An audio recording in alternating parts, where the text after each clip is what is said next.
ओम नमो भगवते वासुदेवाय। राधे राधे भक्तों, आज हम बैसाख मास के तृतीय अध्याय की कथा का श्रवण करेंगे। नारद जी ने आगे कहना शुरू किया कि जो मनुष्य वैशाख मास में उस चारपाई पर सोए हुए ब्राह्मण को पंखे से ठंडी ठंडी हवा करता है तो संपूर्ण धर्म के साधनों से उसका शरीर निरोग रहता है। वह प्राणी योगियों से भी दुर्लभ मोक्ष पद को प्राप्त करता है। उसके पाप ऐसे जल जाते हैं जैसे अग्नि के स्पर्श से कपूर। उसके जीवन भर के जाने अनजाने पाप कर्म नष्ट हो जाते हैं और वह इस जन्म में अत्यंत सुख भोगता है और अंत काल में भगवान विष्णु की सायुज्य मुक्ति को प्राप्त होता है। जो प्राणी वेद पाठी ब्राह्मण को सुंदर मुलायम तकिया दान करता है उसके सभी पाप नष्ट हो जाते हैं और इस पृथ्वी पर सब तरह के सुख भोगता है। नारद जी कहते हैं, हे राजन, जो मनुष्य चटाई अथवा किसी प्रकार का आसन दान करता है वह प्राणी संसार के बंधनों को प्राप्त नहीं करता। चटाई या आसन दान करने वाला प्राणी उस आसन या चटाई पर आरूढ़ होकर सब तरह के सुख भोगता है। इसलिए प्राणी को चटाई या आसन का दान करना चाहिए। जो प्राणी वैशाख मास में कंबल दान करता है वह अकाल मृत्यु से छूटकर 100 वर्षों तक जीवित रहता है। धूप से व्याकुल ब्राह्मण को जो प्राणी पतला वस्त्र दान करता है उसकी पूर्ण आयु होती है और वह परलोक में परम गति को प्राप्त होता है।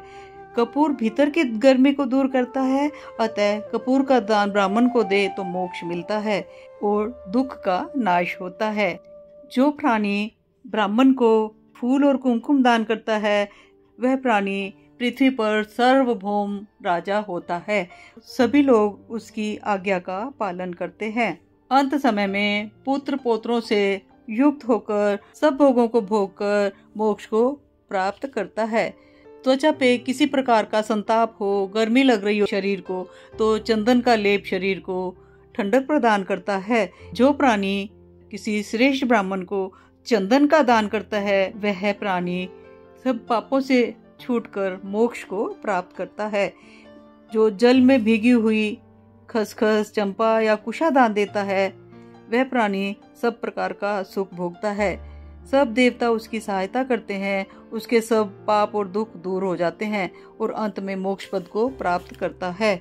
इसी प्रकार जो प्राणी वैशाख मास में गोरोचन और कस्तूरी दान करता है वह तीनों पापों से छूटकर मोक्ष पद को प्राप्त करता है। मेष की संक्रांति में तांबूल और कपूर दान करना इस पृथ्वी पर बहुत ही पुण्यकारक होता है। जो मनुष्य सेवती और जूही दान करता है वह सार्वभौम राजा होकर अंत में मोक्ष पद प्राप्त करता है। जो मनुष्य वैशाख में केतकी और मल्लिका दान करता है वह भगवान विष्णु की आज्ञा से मोक्ष पद को प्राप्त करता है। हे राजन, जो मनुष्य ब्राह्मण को सुपारी और अन्य सुगंधित द्रव्यों का दान देता है और जो नारियल का दान करता है उसके पुण्यों के फल चित्त लगाकर सुनो। वह 7 जन्म तक ब्राह्मणों के घर में जन्म लेता है और धनवान तथा वेद पाठी होता है। फिर वह 7 कुल समेत विष्णु लोक को जाता है। हे राजन, जो प्राणी विश्राम मंडप बनाकर ब्राह्मण को देता है उसके पुण्य के फल को तो मैं वर्णन करने में ही असमर्थ हूँ। इसी प्रकार जो छाया मंडप बनाकर उसके अंदर बालू बिछाकर प्याऊ लगा देता है वह भी स्वर्ग लोक का स्वामी हो जाता है।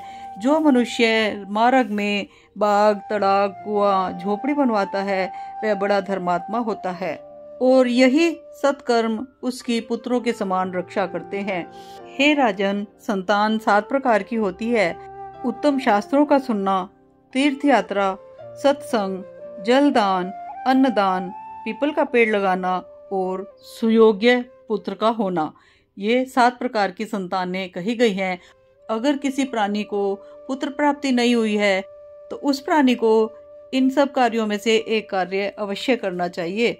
जो मनुष्य सुपारी, नागवल्ली, कपूर और अगर सहित पान दान करता है वह निश्चय ही शारीरिक पापों से मुक्त हो जाता है तथा यश, धैर्य और लक्ष्मी को प्राप्त करता है। रोगी रोग से छूट जाता है और निरोगी मोक्ष को पाता है। जो प्राणी वैशाख मास में तापनाशक छाछ का दान करता है वह विद्यावान और धनवान होता है, इसमें कोई संदेह नहीं।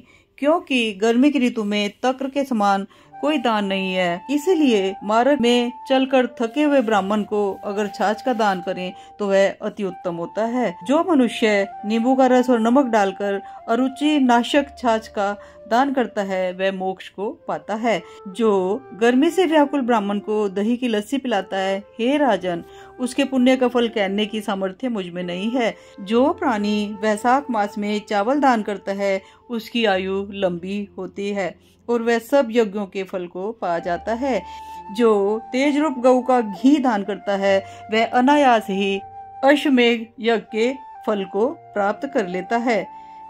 जो प्राणी मेष की संक्रांति में ककड़ी और गुड़ का दान करता है वह भी सब पापों से छूटकर श्वेत द्वीप को जाता है। जो सायंकाल के समय श्रम की शांति के लिए पान का दान करता है वह सब पापों से छूटकर विष्णु की सायुज्य मुक्ति को प्राप्त कर लेता है। सायंकाल के समय ब्राह्मण को फल और पान का दान करने से पितरों को भी निश्चय ही सुधा पान मिलता है।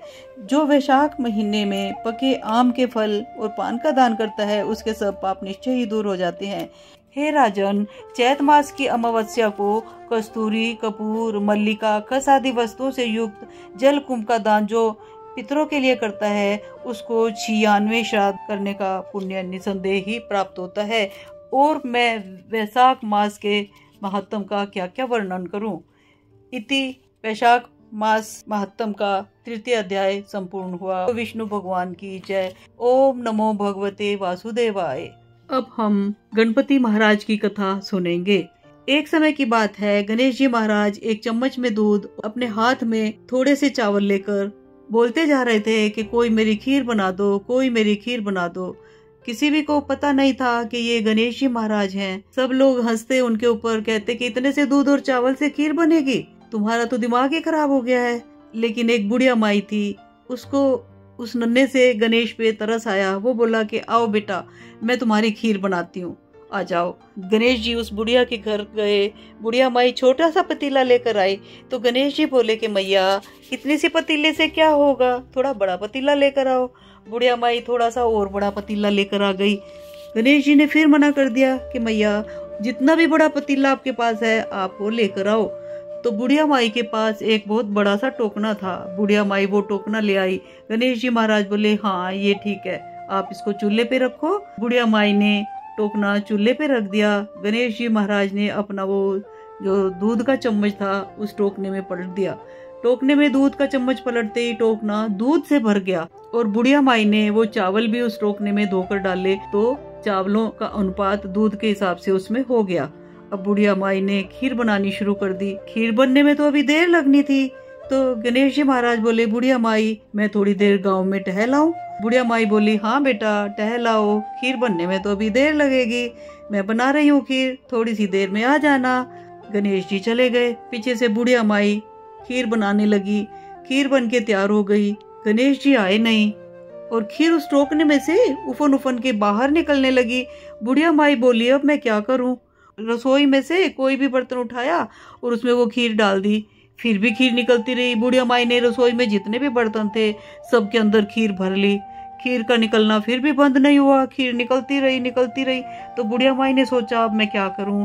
बुढ़िया माई ने अपने परिवार के सभी सदस्यों को खीर खिला दी और वो जो खीर थी वो एक तरफ ढक के रख दी कि गणेश जी को पता ना लगे कैसे मैंने खीर छुपा के रखी है। जब बुढ़िया माई अपने सब परिवार को खीर खिला चुकी तो गणेश जी एकदम से प्रकट हो गए और बोले, मैया मैं आ गया, मुझे खीर खिलाओ।